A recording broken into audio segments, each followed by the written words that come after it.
Hi, welcome to Karen K Reviews. Today I am reviewing Black Panther Wakanda Forever.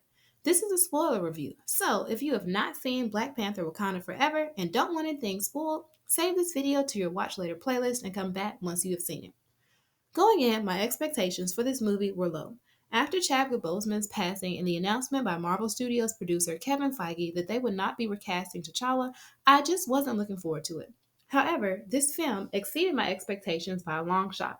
Out of the Phase 4 MCU movies, only two so far have made me feel completely immersed in the film as a viewer: Spider Man No Way Home and Black Panther 2 Wakanda Forever. The script for this movie, in my opinion, was actually better than Black Panther 1. Black Panther 1, which is one of my absolute favorite movies, has more jokes that don't land and a bit more clunkiness in the first section of the movie than Black Panther 2. The only jokes that didn't land for me in Black Panther 2 were the ones about Okoye's appearance. I thought the line from M'Baku where he called her a bald-headed demon was a bit odd to include after the controversy about Jada Pinkett's hair at the Oscars. It was also odd to me since in the first film's promotional interviews there was so much reverence and respect behind the Dora Milaje's appearance and shaving their heads. They promoted so much of the Dora Milaje's appearance to be empowering. There were two other jokes that followed it about Okoye's makeup. That is my only criticism of the script. Overall, the storyline flows much better in this sequel. I did see some similarities in the beats between the two movies: an overseas mission, a car chase, the final big battle, the heart shaped herb reviving the character or giving hope when all seems lost, a showdown between the hero and the antagonist, Ramonda'S reminder to show them who you are. I also like that we saw the consequences of T'Challa's decision to open up Wakanda to the world. As a viewer, I could feel the meaningfulness behind everything. I'm sure Ryan Coogler wrote Black Panther 1 intentionally too, but I could feel the personal need for this script to be excellent since it was also written in dedication to Chadwick Boseman. The way that grief and the process of grieving were written was heart wrenching. We see Shuri, who in Black Panther 1 basically always finds a solution in technology, desperately trying to make a synthetic heart shaped herb to save her brother. And now that she may lose him, she doesn't go to be with him as he takes his last breath. Then we have T'Challa's funeral procession and ceremony. As a viewer, it was hard to watch because it did bring back all the emotions of hearing that Chadwick Boseman had passed away. Also, once they showed the casket, it solidified that T'Challa was not coming back. Most of the characters in this movie have lost something or someone. All of the Wakandans have lost their leader and their sense of safety. Okoye has lost her husband since he is imprisoned, and Ramonda has lost her husband and son. Nakia has lost her love. By the end, Shuri is the only living member of what would be considered her immediate family. To me, the grief in the film encapsulated how much of the world felt, especially during 2020, which was the year the pandemic forever changed our lives and the year that Chadwick Boseman passed. In that year, grief touched everyone in some way. Everyone experienced some type of loss. Shuri buries herself into her technology and works while Queen Ramonda embraces the spirituality. This is a theme that is ongoing throughout the movie for Shuri. Once she loses so much, she wants to leave behind her beliefs and focus on what is right in front of her, which is basically technology. She eventually learns that she can have a balance between the two. In our world, too, people tend to leave behind religion or spirituality when things happen that they cannot understand the purpose for. Another thing that I took from this film was although culturally we are all different, as humans we want the same basic things and feel the same types of emotions. Namor and Shuri both love and want what's best for their people. They both feel the grief of losing their mothers, and in the end, their mothers are what make them stop the fighting. The Shuri in Black Panther 2 is staunchly different from the Shuri in Black Panther 1. In the first movie, Shuri is a little sister. She's much more childlike. In Black Panther 2, Shuri is now an adult. She protects Riri. She makes the decision to go with Namor. Her adulthood in the movie is marked by M'Baku telling her that after everything she has gone through, he can no longer call her a child. Namor, our new antagonist, has an intriguing background and is willing to do whatever is necessary to protect his people. I love the respect between Namor and Shuri when he showed her the city and gave her the bracelet as a gift. Tenoch Huerta and the other actors who played the Talocan did an amazing job. I loved how Tenoch portrayed Namor as intimidating in some scenes but gentle in others. I also felt that Riri fit naturally into the story, and her jokes were a great comedic relief. From this, I'm assuming that her Disney Plus show will be mostly lighthearted, and I'm looking forward to seeing more from this character. The aesthetics for this movie were beautiful. Wakanda, of course, was amazing. The costumes and the attention to detail in the Wakandan costumes and the Talakan costumes was top tier. Seeing Talakan was like seeing Wakanda for the first time. I was amazed by the way that the city looked and how natural the Talakans lives in the water seemed. The special effects in this movie are better than the first one in that there are no scenes that are obviously CGI.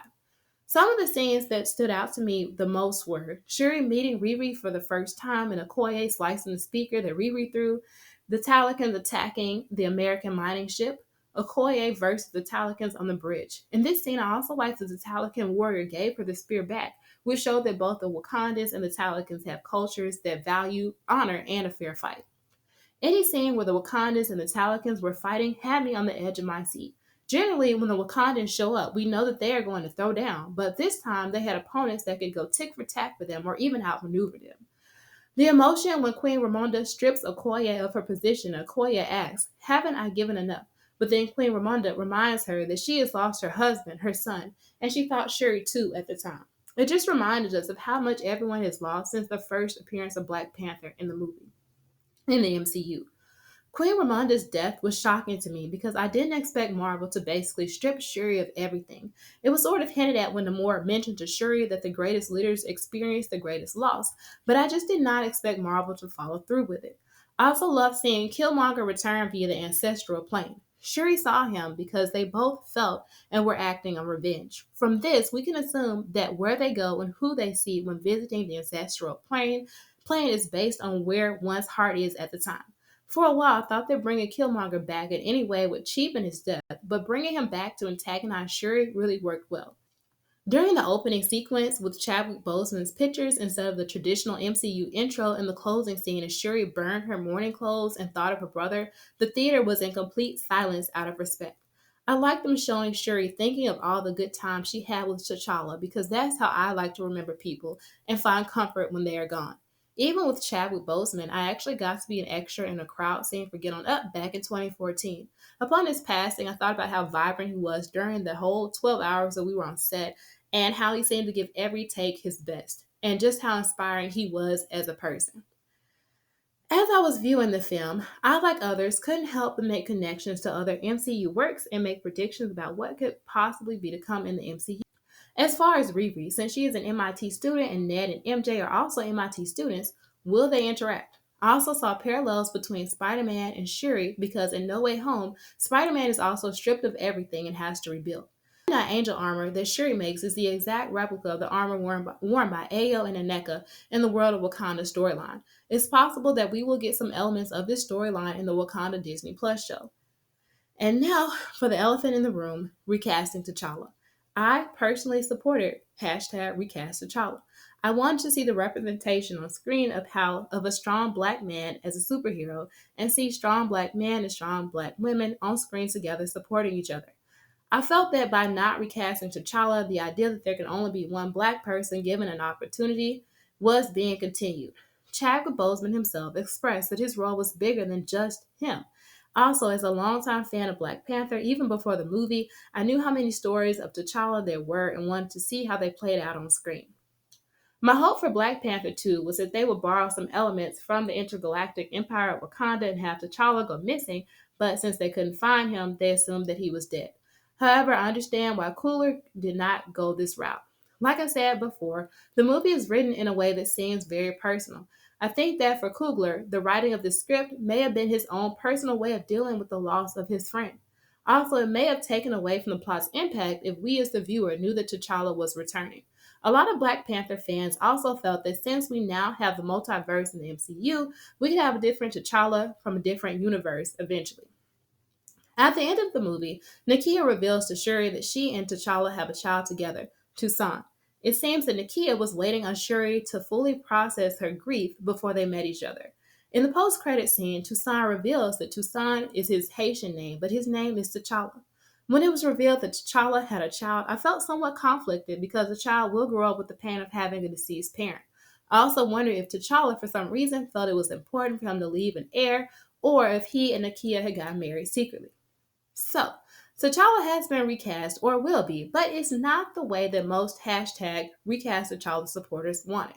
We are going to have to wait possibly 5 to 10 years to see how this plays out. I say 5 to 10 because it's possible that the MCU eventually has another time jump like after Endgame again. To some fans, this is disappointing, but I was satisfied with this. They're not rushing into recasting in a way that would create a convoluted storyline. It honors Chadwick Boseman's legacy by allowing his version of the Black Panther to rest, and it allows another actor to eventually continue his legacy and create new stories for the character. Overall, my rating for this film is an A. As I said before, it exceeded my expectations. The script was beautifully written, and the movie honored Chadwick Boseman in a touching way. It gave me a feeling of hope after grief. That feeling of hope is what made the first Black Panther movie so powerful as well. What are your opinions on Black Panther Wakanda Forever? Comment down below. If you like this video, please subscribe, like, and share. Thank you for watching.